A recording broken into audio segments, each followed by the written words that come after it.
Friends, నేను ఇప్పుడు carrot fry సింపుల్గా నేను ఎలా చేస్తానో చూపిస్తున్నాను. క్యారెట్ చిన్న ముక్కలుగా తరుక్కొని బాండీలో కొంచెం నూనె పోసుకున్నాం కదా, ఒక 2 స్పూన్లు నూనె పోసుకొని అది కాగాక క్యారెట్ ముక్కలు వేసేద్దాము. వేసి ఒకసారి అలా కలబెట్టుకొని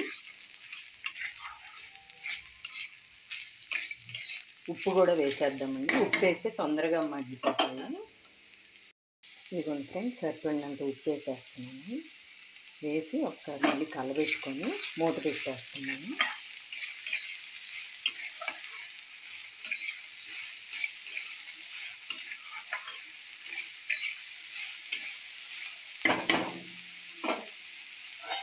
మూత పెట్టుకొని మధ్య మధ్యలో కలబెట్టుకున్నాను. ఒక్కసారి మూత తీసి చూద్దాం ఫ్రెండ్స్. క్యారెట్ వేగినాయి, ఇంకా కొంచెం వేగాలి. మళ్ళీ మూత పెట్టేద్దాము. చూద్దాం ఫ్రెండ్స్, ఇంకా క్యారెట్ ముక్కలు మగ్గినాయేమో. ఈ ఆవిరి నీళ్ళు కూడా ఇందులోనే పడేసి వేసుకోవాలి మనం. ఎప్పుడైనా ఆవిరిలో కూడా విటమిన్స్ అన్నీ ఉంటాయి కదా, పోకుండా ఉంటాయి. అయితే మీకు కొత్తగా వంట చేసే వాళ్ళకి తెలియాలని చెప్తున్నాను. నేను ఒకసారి మా అమ్మని అడిగాను, ఇలా ఏగినాయా లేదా ఎలా తెలుస్తుందమ్మా ముక్కలు అంటే, ఉన్న ముక్కల్లో పెద్ద ముక్కగా ఉన్నది ఇలా నొక్కి చూడాలి, ఇంకా పెద్ద ముక్క ఉడికితే ఇంకా మిగతాయి కూడా ఉడికినట్టే అని చెప్పింది. మీకు యూజ్ అయితే యూజ్ చేసుకోండి. ఇంక ఏగిపోయినాయి కదా, ఇప్పుడు మనం కారము శనగపొడి వేసేద్దాము.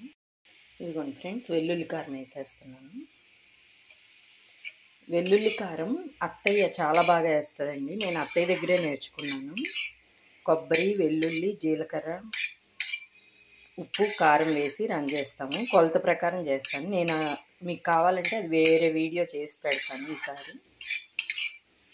వెల్లుల్లి కారం వేసేసాం కదా, శనగపొడి వేసేద్దాం. ఇదిగోండి ఫ్రెండ్స్, కొంచెం శనగపొడి వేసేస్తున్నాను.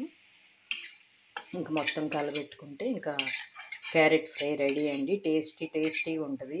నెయ్యి అన్నంలో వట్టి ఫ్రై పెట్టుకొని తిన్నా చాలా బాగుంటుంది. రసం, సాంబార్లో కూడా బాగుంటుంది సైడ్ డిష్గా. అంతే అండి, క్యారెట్ ఫ్రై రెడీ అయిపోయింది. పొడి వేసాక ఇంకొకసారి అలా కలబెట్టి స్టవ్ ఆఫ్ చేసేసుకున్నాము.